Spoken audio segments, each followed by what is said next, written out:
सबका स्वागत है। बौद्ध साहित्य में इस स्थान को ऋषिपतन के नाम से जाना जाता है।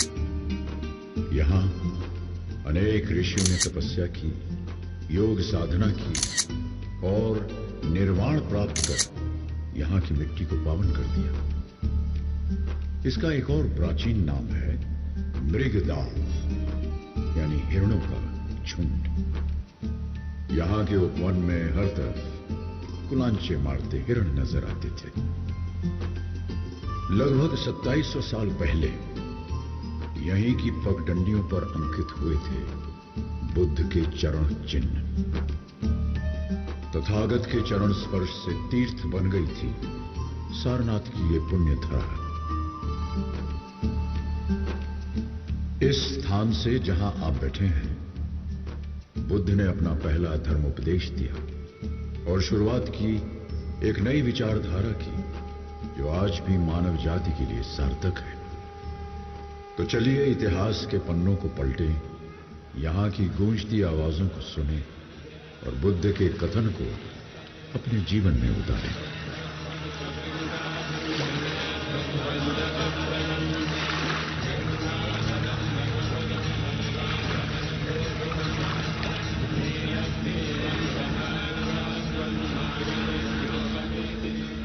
कुछ ही दूर एक शहर है, दुनिया के सबसे प्राचीन शहरों में से एक शहर, जो इतिहास में कई नामों से जाना गया। सबसे पहले काशी, फिर बनारस और अब वाराणसी।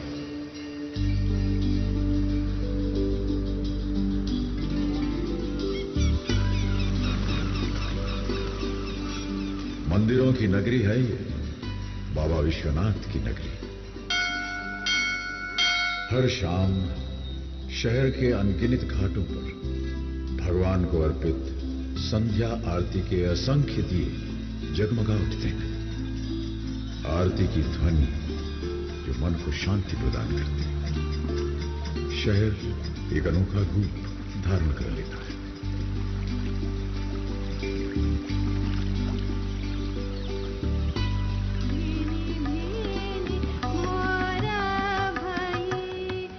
यहां कई प्रसिद्ध संगीतकारों ने जन्म लिया और पले बढ़े।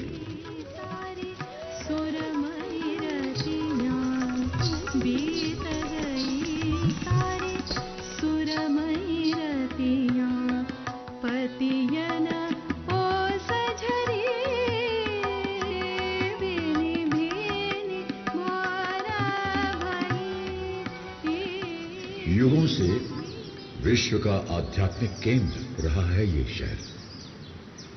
1916 में स्थापित बनारस हिंदू विश्वविद्यालय एशिया के सबसे बड़े विश्वविद्यालय के रूप में प्रसिद्ध है। वर्षों से जलती चिता की आग, मणिकर्णिका घाट। मान्यता है यहां पार्थिव शरीर का दाह संस्कार करने से मोक्ष की प्राप्ति होती है। मसाने में होई दिगंबर तेरे, मसाने में होई। महादेव तो रोज यहां होली खेलते हैं, रोज होली का दहन होता है।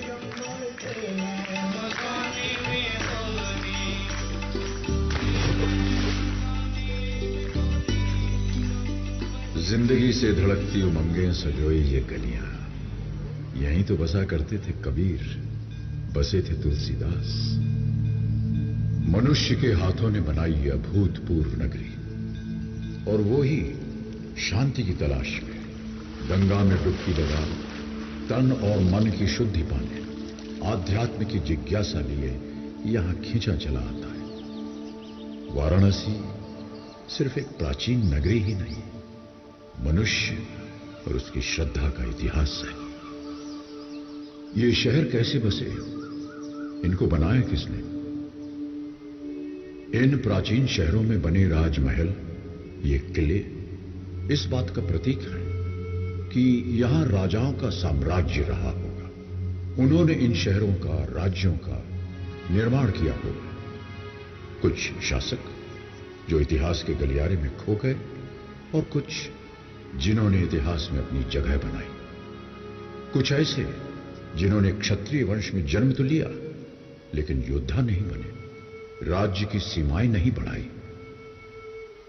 आज आपको सुनाते हैं एक ऐसे राजकुमार की कहानी जो जन्मा तो राजघराने में, लेकिन सुख सुविधा और राजसी जीवन को त्याग आम मनुष्य के जीवन को सुधारने एक आध्यात्मिक पथ पर निकल पड़ा।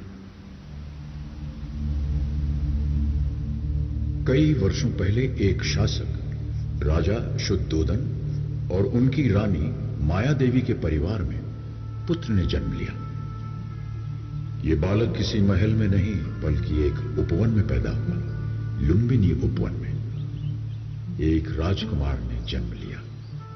उसके चेहरे पर पड़ रही सूरज की रोशनी उसे एक अलौकिक चमक दे रही थी।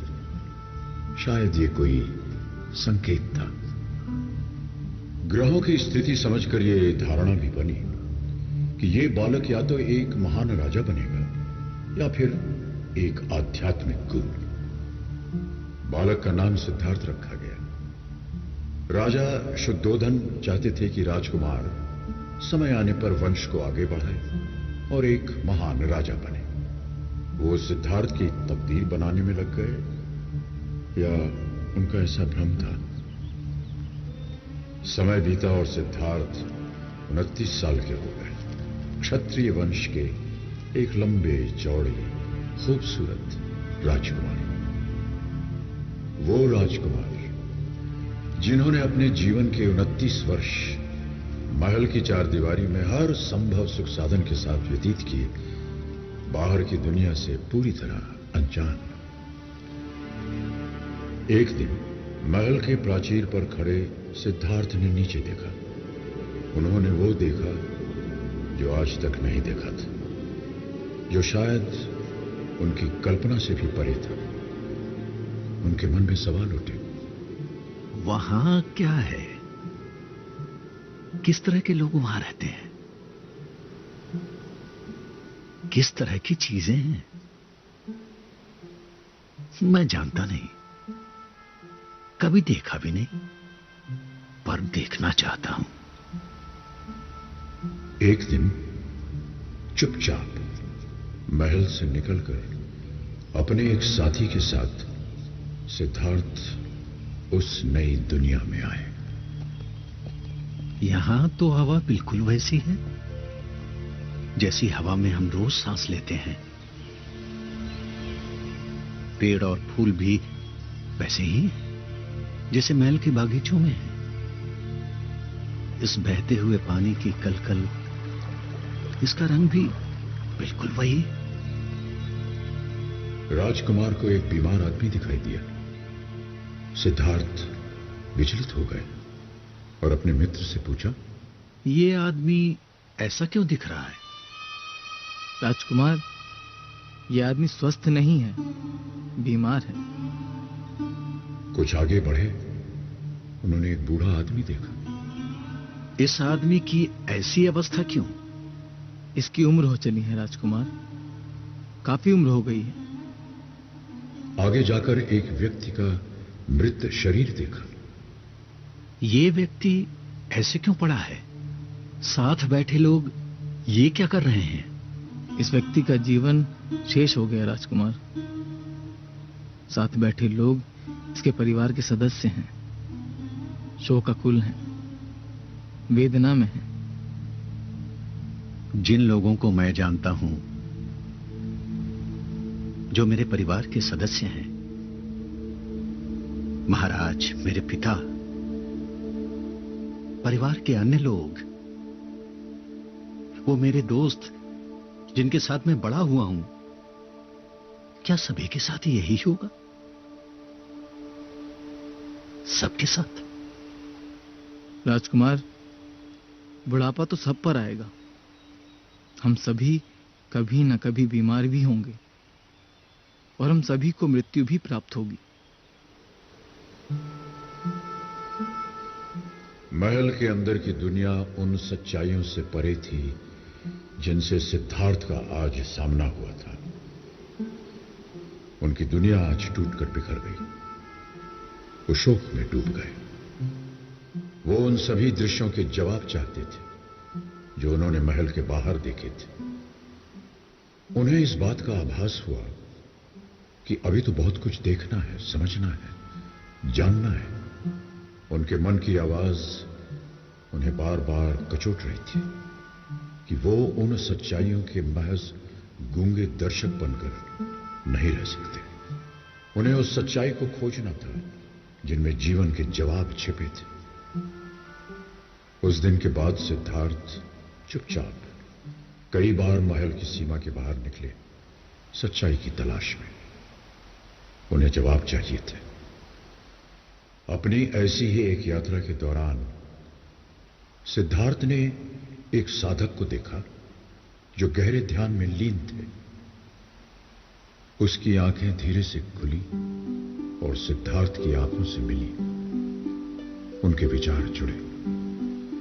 सिद्धार्थ को उसी क्षण एहसास हुआ कि जो उत्तर वो बाहर खोज रहे थे वो तो उनके भीतर ही थे, उनके स्वयं के अंदर।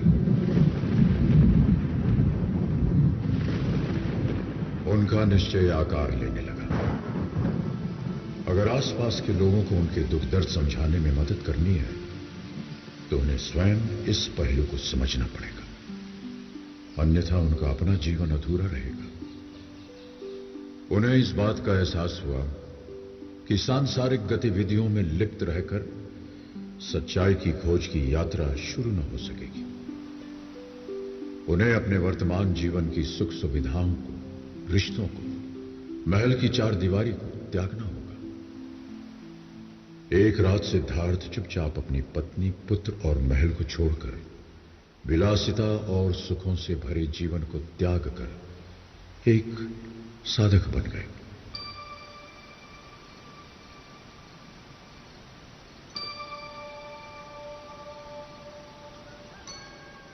नए रास्तों और दिशाओं में चलते हुए सिद्धार्थ कई भिक्षुओं और ध्यान सिखाने वाले गुरुओं से मिले। उनकी पद्धति सीखी और उसमें महारत हासिल की। वो गहरे ध्यान में लीन होते गए। एक आश्रम में 5 भिक्षुओं के एक दल ने उन्हें ध्यान की इस अवस्था में देखा। उन्हें लगा कि ये व्यक्ति बुद्ध बनेंगे और यदि इस प्रक्रिया में वो उनके साथ रहे, उनसे जुड़े रहे, तो उन्हें भी विवेक और ज्ञान की प्राप्ति होगी। ये कौन है? चेहरे पर इतनी शांति, अपने चारों तरफ की ध्वनि से अनजान, अपनी तपस्या में लीन। इनका अनुसरण करना चाहिए। इनके साथ रहें तो हमें भी ज्ञान की प्राप्ति होगी। वो सिद्धार्थ के पहले अनुयायी बने। कौंडिन्य, महानमन, वप, भद्दिदय और अश्वजीत, इन्होंने सिद्धार्थ का अनुसरण किया, उनकी सेवा की और ज्ञान प्राप्त किया। सिद्धार्थ की साधना चलती रही, लेकिन लगभग 6 वर्ष के बाद भी उन्हें अपने प्रश्नों का जवाब नहीं मिला। उनको एहसास हुआ कि मंजिल बहुत दूर है और समय एकमात्र जीवन काल है। वो चाहते थे कि उनके आसपास के लोग जन्म, मृत्यु और उसके बीच के काल को समझें, जीवन के सार को समझें।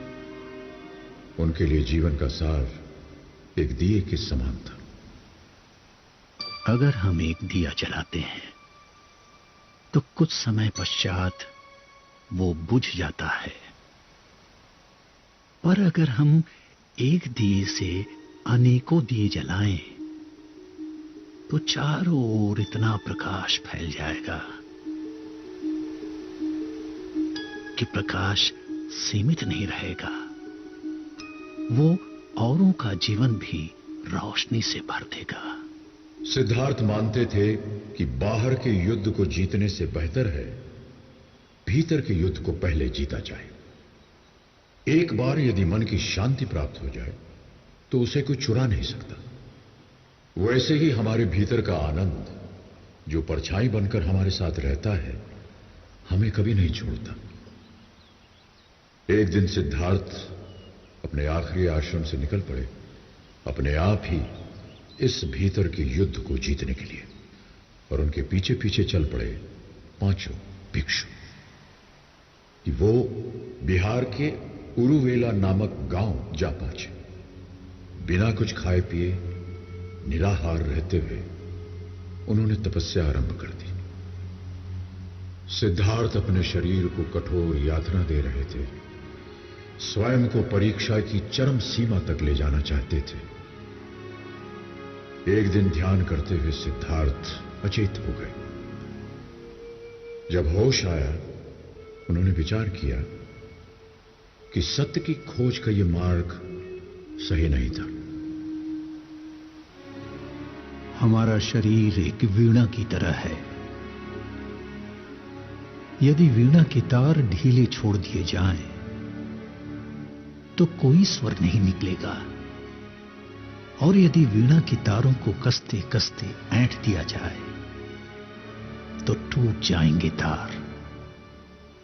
ये सब विचार करते करते वे पास के ही गांव में एक गृहस्थ के द्वार पर पहुंचे। वहां पहुंचकर क्षीण कंठ से उन्होंने पुकार लगाई, भिक्षाम देहि। सिद्धार्थ का ये रूप देखकर पांचों अनुयायियों को लगा उनके साथ धोखा हुआ है। ये तो अपनी तपस्या छोड़ भिक्षा मांग रहे हैं, अपना ध्यान तोड़ दिया। ये कैसे सन्यासी हैं? जो अपने मार्ग से भटक जाए वो हमें क्या ज्ञान देंगे? हमें अपना मार्ग ढूंढना होगा, अपना पथ, वरना हम भी भटक जाएंगे। यही सोचकर उन्होंने सिद्धार्थ का साथ छोड़ दिया। और उधर सिद्धार्थ ने निरंजना नदी के किनारे एक पीपल के पेड़ के नीचे अपनी तपस्या और साधना का क्रम दृढ़ संकल्प से शुरू किया। चाहे काया कंकाल हो जाए, शरीर का खून सूख जाए, जब तक ज्ञान की प्राप्ति नहीं होगी, मैं इस स्थान से नहीं उठूंगा। अंततः लगभग 40 दिन बाद पूर्णिमा के दिन सिद्धार्थ के रूपांतरण का क्षण आ ही गया। उन्हें आत्मज्ञान प्राप्त हुआ। वे बुद्ध कहलाए। वो पीपल का वृक्ष आज बोधि वृक्ष के नाम से और स्थान बोध गया के नाम से जाना जाता है। बुद्ध सोचने लगे कि वो इस अलौकिक ज्ञान का प्रसार कैसे करें। कौन उनके इस ज्ञान को समझने के लिए पूर्ण तैयार है। उनका ध्यान उन 5 भिक्षुओं पर गया जो उन्हें छोड़कर जा चुके थे। बुद्ध निकल पड़े सारनाथ की ओर। यात्रा और ध्यान करते हुए बुद्ध सारनाथ पहुंचे। बुद्ध के कदम रखते ही वहां का सारा वातावरण मानो निशब्द हो गया। जो बुद्ध को साधना भ्रष्ट समझते थे, वो बुद्ध के चमकते चेहरे की अनोखी आभा देखकर विनम्र हो गए। कौटिन्य, महानमन, वप, भद्दीदय और अश्वजीत। बुद्ध अपने इन 5 पुराने शिष्यों को उस स्थान पर मिले जो आज चौखंडी स्तूप कहलाता है। उन 5 भिक्षुओं को एहसास हुआ कि बुद्ध के कृतियों को गलत समझना उनकी एक भारी भूल थी। उन्होंने बुद्ध के चरण पखारे और उनका आदर सत्कार किया। बुद्ध मुस्कुराए और अपने शिष्यों की जिज्ञासा भांपकर अपना पहला धर्मोपदेश देने के लिए इस परिसर के उस स्थान पर बैठे जिसे आज हम धम्मेक स्तूप के नाम से जानते हैं। अपने आध्यात्मिक यात्रा के दौरान मैंने जीवन के 4 सत्यों का अनुभव किया।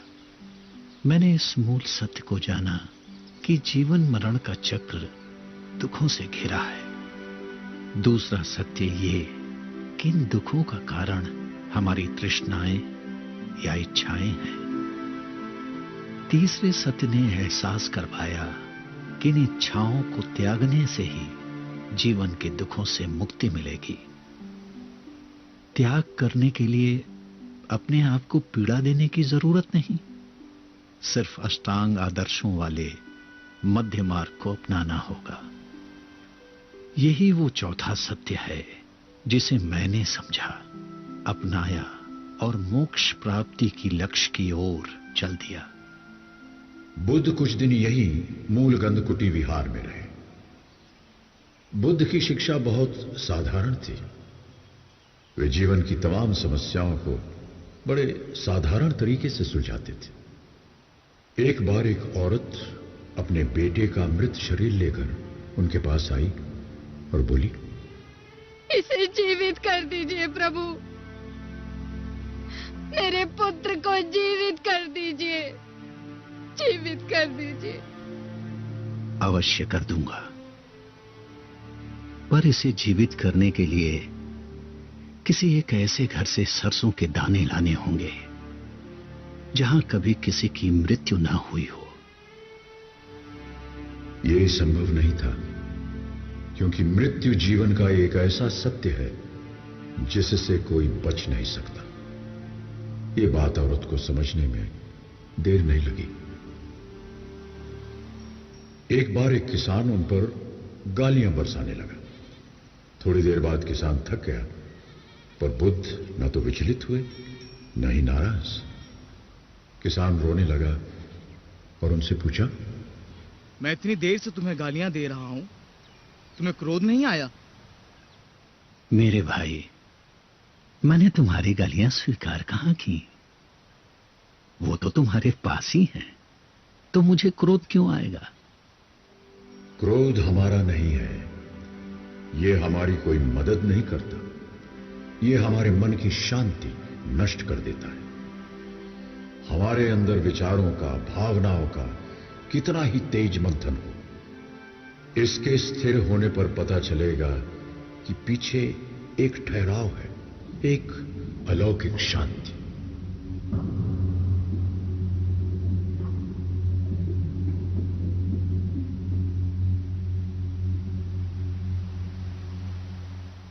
बुद्ध ने अब अपना जीवन हर तरह के लोगों को समर्पित कर दिया था।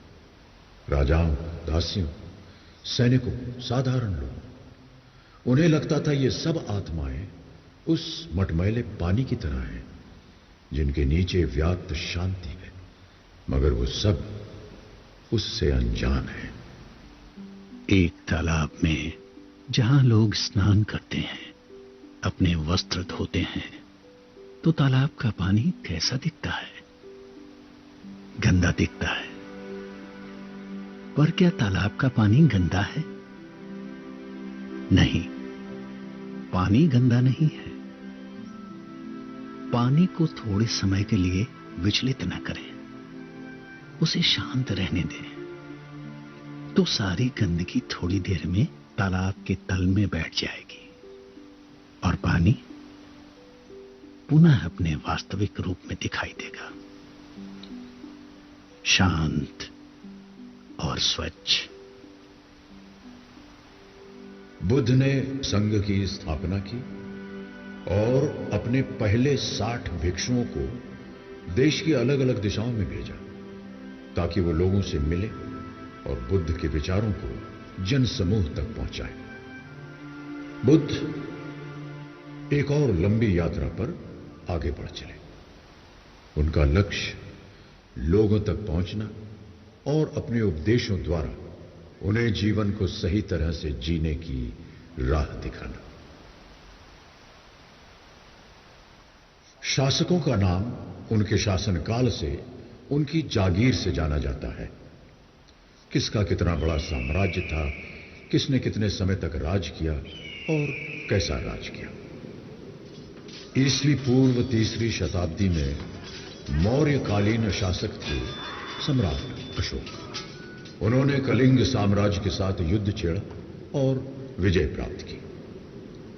लेकिन युद्ध के बाद जब उन्होंने चारों तरफ विनाश देखा, उनका दिल पश्चाताप से कुंठित हो गया।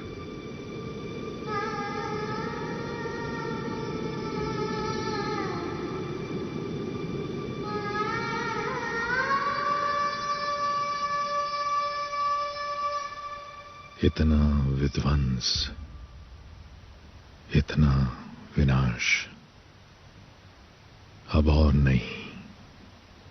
अब युद्ध नहीं। सम्राट अशोक के संवेदनशील हृदय ने अहिंसा, करुणा और मैत्री का धर्म, बौद्ध धर्म स्वीकार किया। उपासक बनकर उन्होंने धर्म प्रसार का कार्य आरंभ कर दिया और सारनाथ में बुद्ध से संबंधित कई स्मारकों का निर्माण करवाया। बाहर से जब आप यहां के इस प्रांगण की तरफ बढ़ते हैं तो थोड़ी दूर पर स्थित विशालकाय धम्मेक स्तूप आपकी नजरों से अलग नहीं होता। इस स्तूप का मूल निर्माण सम्राट अशोक ने ही कराया था।